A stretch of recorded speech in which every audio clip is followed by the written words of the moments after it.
परमपिता परमेश्वर, वह परमपिता परमेश्वर इस प्रकृति स्वरूपस्थ समस्त दुखों को, समस्त समस्याओं को हरने के लिए समस्त जीव जंतु, समस्त ये वन अग्नि से तपित यह जंगल, ये तपन भूमि जो इस तरीके से उष्ट हुआ जा रहा है, जिस तरीके से प्रलयकारी, युद्धकारी, षड्यंत्रकारी, छलकारी जो समस्याएं जनित हुई है, ये कली अपुरुष के अविवेक, अज्ञान के पर्दे के कारण है।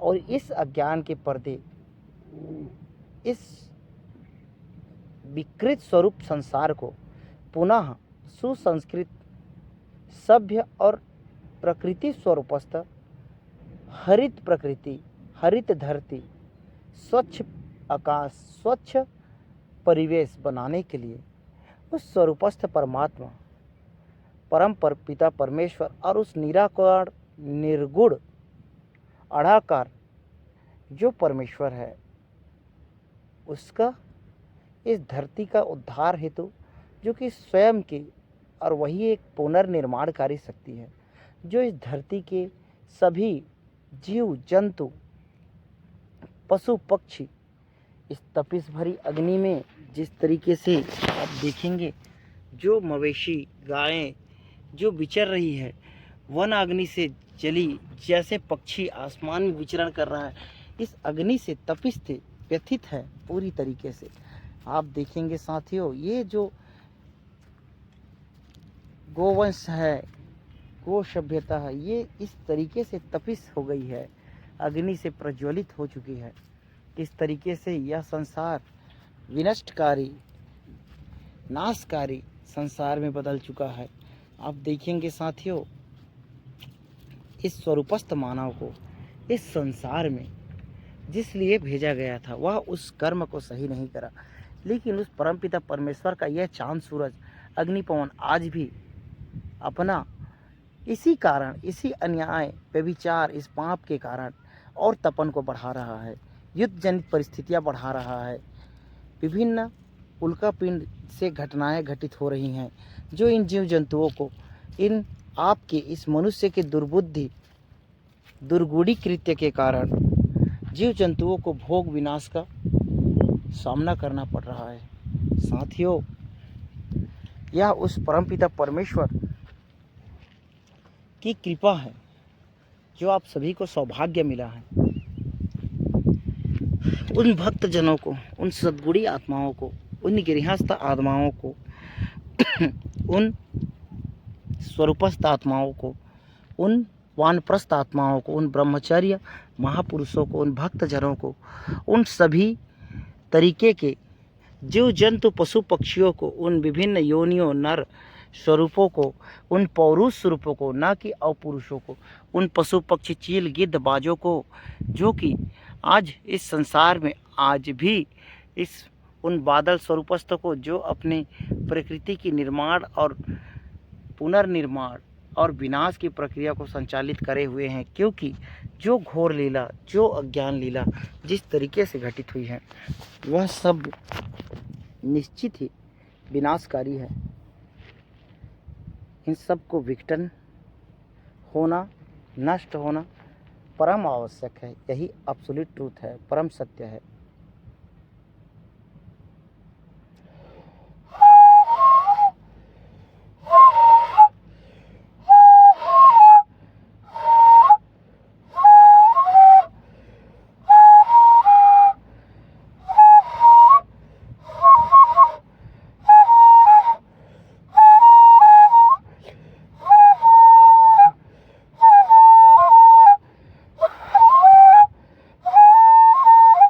ये विनाश स्वरूप संगीत है साथियों, जो कि इस विनाश लीला को, प्रलय लीला को सभ्य और साकार कर रहा है, स्वरूपस्थ कर रहा है और प्रकृति को नया युग परिवर्तन, नया निर्माण की ओर अग्रसर कर रहा है।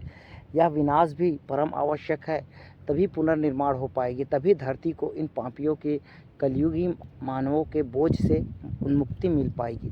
साथियों, जो छदक अपनी छदम अधार्मिक और राजनीतिक लाभ के लिए आपको आपके इस सभ्य प्रकृति स्वरूप पृथ्वी को झोंक दिया गया, जो परमात्मा के द्वारा आपको एक अमूल्य उपहार था, अमूल्य आभूषण था। यह प्रकृति जिसको आपने विनाश लीला के गर्त में झोंक दिया, आप सभी इसके जिम्मेदार हैं। आप सभी इसके बराबर साक्षी हैं, क्योंकि यह प्रकृति के आप ही हकदार थे और आप ही हकदार रहेंगे। आप अपने हक की चीज़ों को विनाश के कगार पर लेके गए और विनष्ट कर गए। इस वन स्वरूपस्थ, इस जीव जंतु वन्य जीव स्वरूपस्थ, इन तिनके, इन कण कण में भी इन जीव निर्जीव, ये जो ऑर्गेनिज्म है, इन सारे चीज़ों को आपने नष्ट करने में बराबर भागीदारी निभाई है। तो आपको बराबर विनाश लीला देखना पड़ेगा। अनेक प्रकृति जनित रोग प्रकोप, कुपोषण, वायरस का आपको प्रकोप झेलना पड़ेगा। अनेक प्रकृति जनित आपको ज्वलंत परिघटनाएं देखनी पड़ेगी। अनेक प्रकृति जनित आपको बाढ़, आपको भूकंप, भूस्खलन देखना पड़ेगा, सामना करना पड़ेगा।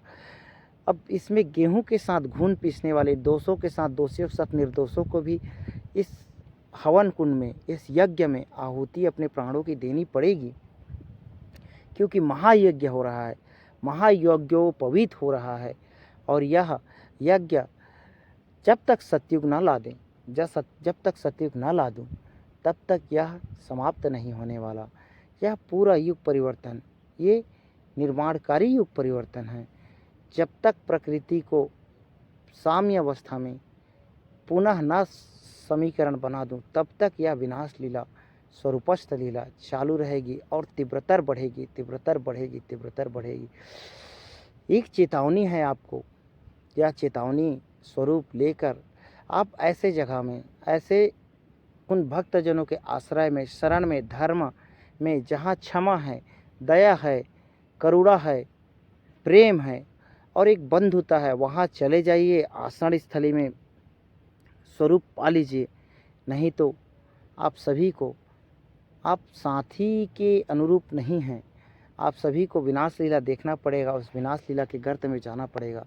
साथियों, जैसे कि ना रहेगी बाँस ना बजेगी बाँसुरी, आपको जो उन भक्तजनों के लिए साथियों का उद्घोष हुआ है, ना रहेगी बाँस ना रहेगी बजेगी बाँसुरी, और इसी रूप में ना रहेगी कली अपुरुष, ना होगा इस धरती को बोझ से सहन तपन, और इस धरती को ना सहनी पड़ेगी तुम्हारी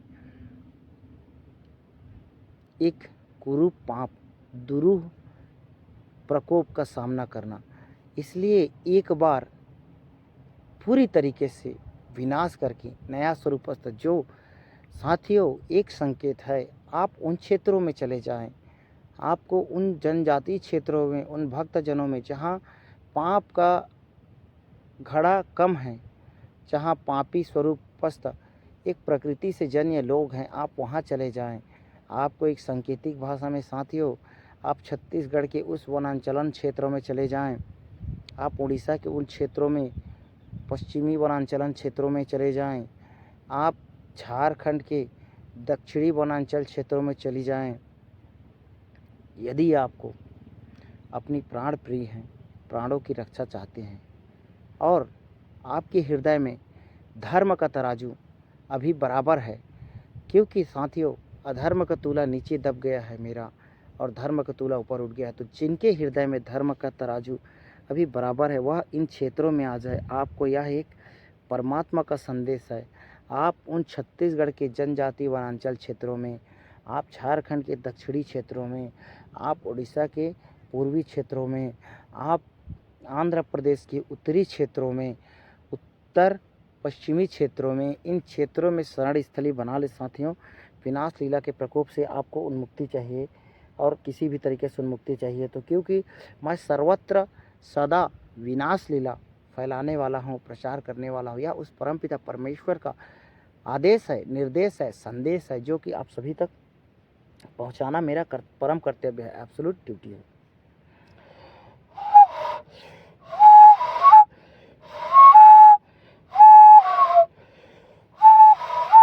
यह स्वर उस विनाश लीला का स्वर है साथियों, जो आपको ना समझ में आएगा।